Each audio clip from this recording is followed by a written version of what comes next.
ഈ തൃശ്ശൂർ പൂരത്തിനൊന്നല്ല ഇത് ടാർഗറ്റ് ചെയ്യുന്നത്. കാരണം ഈ ഒരു നിയമം ശക്തമായിട്ട് വന്നാൽ, നടത്തണം എന്ന് പറഞ്ഞ് ശക്തമായിട്ട് വന്നാൽ, കുടുംബക്ഷേത്രങ്ങൾ തന്നെ ലക്ഷക്കണക്കിനുണ്ട്. ഈ വേനൽ പിറന്നു കഴിഞ്ഞാലുണ്ടല്ലോ ഈ ബോംബാണ് എല്ലായിടത്തും. നമുക്കൊരു സ്ഥലത്തും ജീവിക്കാൻ പറ്റില്ല. ഒരു കാര്യം കൂടി ഉണ്ട്, ഞങ്ങളുടെ അമ്പലത്തിന്റെ മുന്നിൽ, ഞങ്ങളുടെ അമ്പലത്തില് വെടിക്കെട്ടുണ്ട്. പെരുവാരം വലിയ ഇതൊന്നല്ല, ഇത്രയൊന്നല്ല.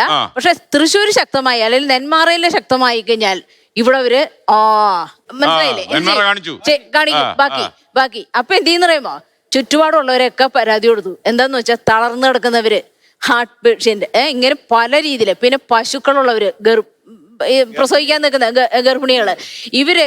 എന്റെ അമ്മുമ്മ ഈ ഭയങ്കര അന്ന് ഗർഭം കലക്കി എന്ന് പറഞ്ഞൊരു ഈ ഇവിടുന്ന് പോയി മോളിൽ കൊണ്ടുപോയി പൊട്ടണ സാധനമില്ലേ, ഈ സാധനം ഇരിക്കുമ്പോ എന്റെ 2 പശുക്കളെയും അമ്മുമ്മ ഉണ്ടല്ലോ പ്രസവിക്കാറേ നിൽക്കുന്ന പശുക്കളാ ഇത് ഇങ്ങനെ പിടിച്ചോണ്ടിരിക്കുക. കാരണം നിസ്സഹായരാണ്. ആരോട് ആചാരം എന്ന് പറഞ്ഞാൽ നമ്മള് കൊന്നുകളയില്ലേ ആൾക്കാര്. അതുകൊണ്ട് എന്താ എല്ലാവരും സഹിക്കണു. ഈ ഇതിനകത്ത് മരണപ്പെടുന്നവര് മാത്രമല്ല. നിങ്ങൾ പറഞ്ഞാൽ അമ്പലത്തിൽ വന്നിട്ടല്ലേ നിങ്ങൾ വെടിക്കെട്ട് കാണുന്നത്, അല്ല, തോന്നിയ 2 കിലോമീറ്റർ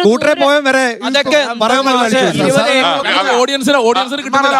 ഇവര് മാത്രം അഭിപ്രായം പറയാണ്. സാർ, അദ്ദേഹത്തിന് 50 ലക്ഷം, അതിന് 1 കോടി കൊടുക്കണം. 65 ലക്ഷത്തിന് കടവുള്ള മനുഷ്യന് അദ്ദേഹത്തിന് അത് തീർച്ചയായിട്ടും കൊടുക്കണം. ഞാൻ പറഞ്ഞ ഒരു കാര്യം, ഇവിടെ എന്താണ് സാറേ, ഇവിടെ ഈ ഫയർ വർക്സിൽ നടക്കുന്ന ഏറ്റവും വലിയ പ്രശ്നം സുരക്ഷിതമില്ലായ്മ തന്നെയാ.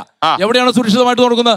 ഇന്ത്യൻ പൊല്യൂഷൻ കൺട്രോളിന്റെ നിയമം അനുസരിച്ച് 125 145 ഡെസിബലിലാണ് നമുക്ക് പടക്കോണ്ടം നിർമ്മിക്കാൻ വേണ്ടി അനുമതി നൽകിയിട്ടുള്ളൂ. ഇവിടെ ഇപ്പൊ പൊട്ടിക്കുന്നതാ.